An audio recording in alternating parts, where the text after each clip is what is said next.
সেই অচেনা স্টেশন। অর্ণব ছিল একজন ব্যস্ত কর্পোরেট কর্মী।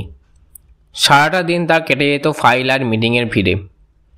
অন্যদিকে রুহি ছিল একজন ফ্রিল্যান্স লেখক, যার দিন কাটত গল্পের চরিত্র আর শব্দ নিয়ে।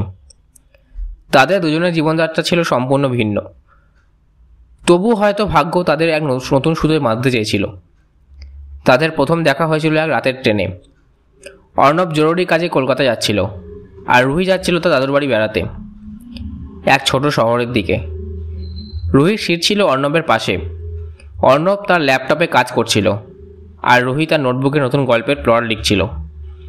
ট্রেন যখন একটা অচেনা স্টেশনে পৌঁছলো, রুহি তার ব্যাগ নিতে গিয়ে দেখলো তার ব্যাগ আর ল্যাপটপ নেই। প্রচণ্ড ভিড়ে কেউ হয়তো তার ব্যাগটা ভুল করে নিয়ে চলে গেছে, অথবা চুরি হয়েছে। রুহি খুব ভেঙে পড়ল। তার সমস্ত কাজের ফাইল আর নতুন গল্পের আইডিয়া ওই ল্যাপটপেই ছিল। অর্ণব রুহির অবস্থা দেখে কিছুটা সাহায্য করার জন্য এগিয়ে এলো। কি হয়েছে? অর্ণব জিজ্ঞাসা করল। রুহি কান্না ভেজা গলায় সমস্ত ঘটনা খুলে বলল। অর্ণব তখন তাকে সাহায্য করার সিদ্ধান্ত নিল। সে তার অফিসের কাজ ফেলে রুহিকে সাহায্য করতে শুরু করলো। তারা দুজনে মিলে টিটির সাথে কথা বলল, অন্য যাত্রীদের জিজ্ঞাসা করল। সারা রাত তারা একসাথে স্টেশন থেকে অন্য স্টেশন ঘুরে বেড়ালো, হারানো ব্যাগটার সন্ধানে। এই প্রথম অর্ণব তার কর্পোরেট জীবনের বাইরে এসে অন্য মানুষের সাথে মিশল।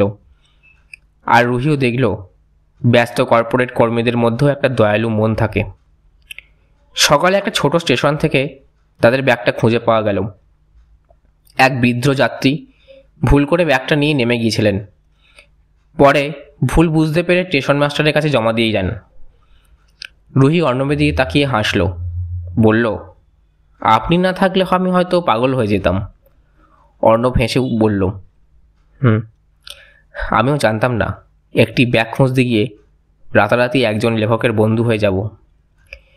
সেদিন তাদের ট্রেন ভিন্ন ভিন্ন দিকে চলে গিয়েছিল, কিন্তু তারা একে অপরের নম্বর নিয়ে রেখেছিল। এরপর থেকে তাদের জীবনের প্রতিদিন নতুন নতুন করে ট্রেন চলতে শুরু করলো। তাদের পথ হয়তো ভিন্ন ছিল, কিন্তু সেই রাতে এক অচেনা স্টেশনে ভাগ্যের পরশ তাদের জীবনকে চিরদিনের জন্য বদলে দিয়েছিল। ভালোবাসা আসে অপ্রত্যাশিতভাবে, যখন আমরা তাতে প্রস্তুত থাকি না।